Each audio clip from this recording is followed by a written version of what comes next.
Hello, this will be our Bible study for Wednesday, August 12th, 2020. We're still in Proverbs 20, almost through it, but we're still there. Verse 29 tonight says, "The glory of young men is their strength, and the beauty of old men is the gray head."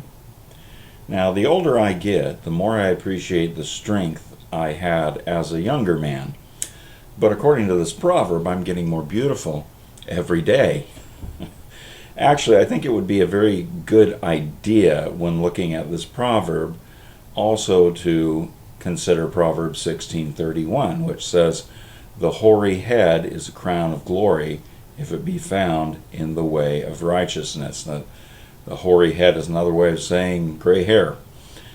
So the beauty is not simply in having gray hair.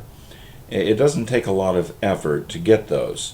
The beauty is found in the gray-haired person who is found in the way of righteousness. There's something wonderful about a person who has grown old serving the Lord. Not just going to church, but learning from God's Word and applying that learning to his or her life as a rule.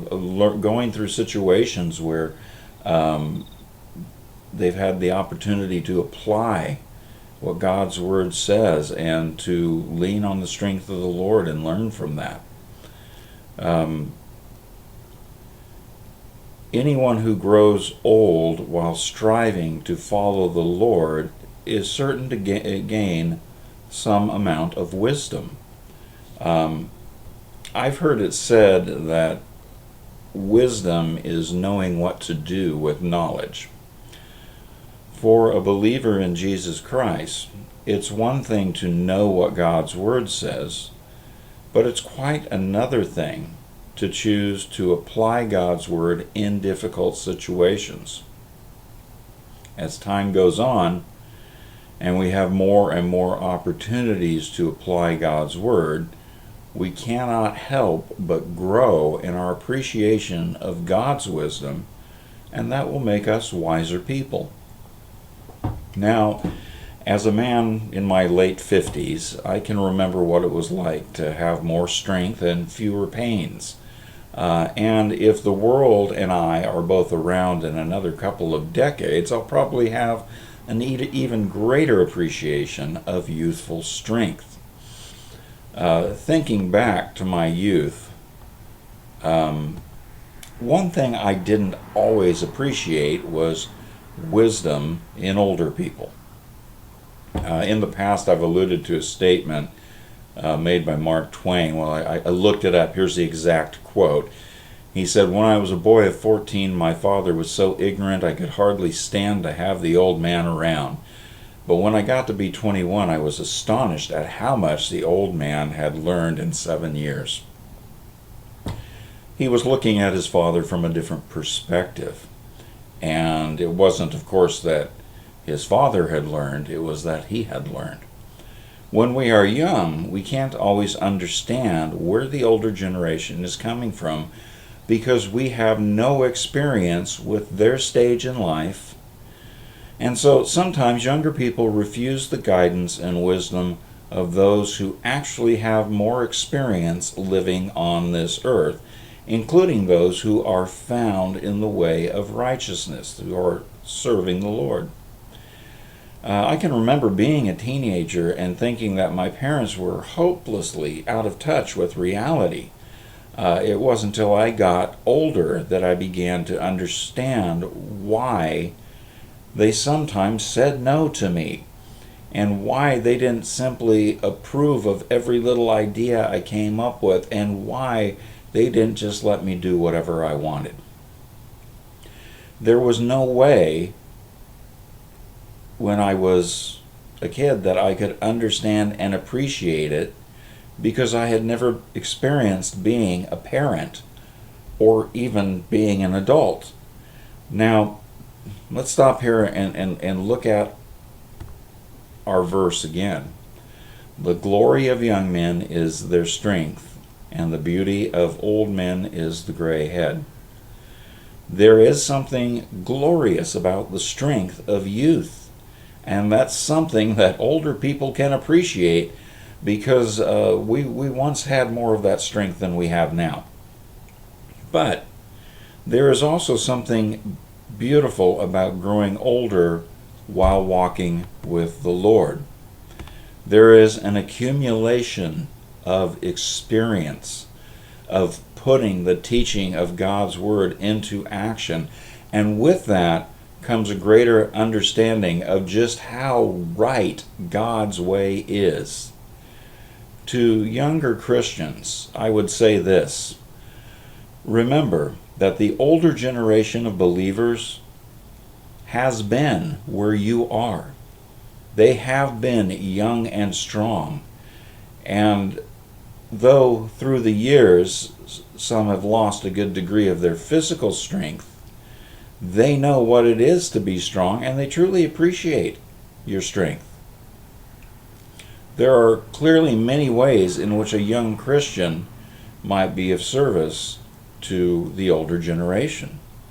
But I would also like to say to the younger Christians, remember that those older saints have a lot more experience with life than you do, and therefore more experience walking with the Lord.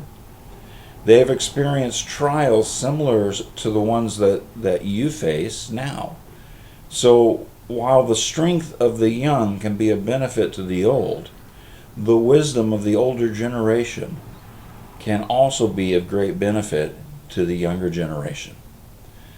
In a church setting, you may find the younger people generally hanging out together, and you might find the older people generally hanging out together.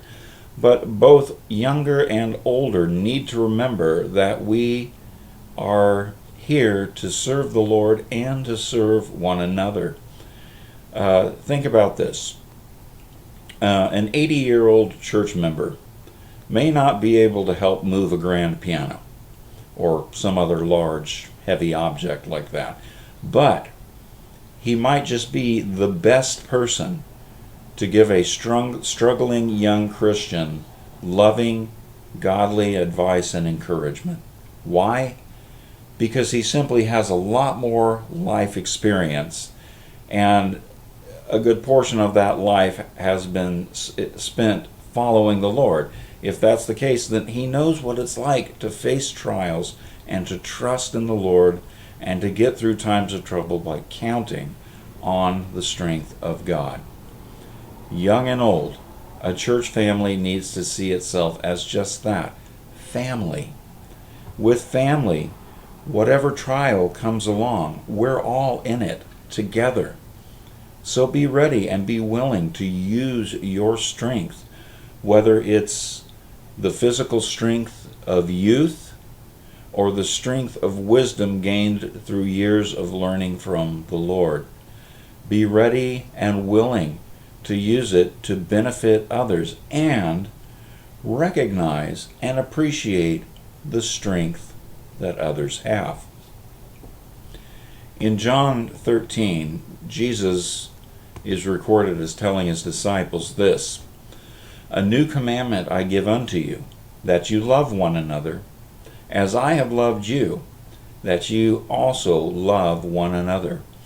By this shall all men know that ye are my disciples, if you have love one to another."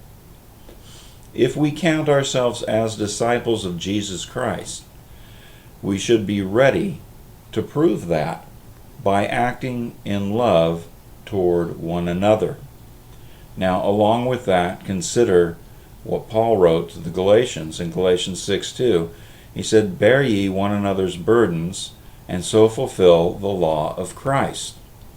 Now, the word burdens in this verse is translated from the Greek word baros, and it's a word that speaks of a load that is so heavy it is likely to drag the carrier to the ground.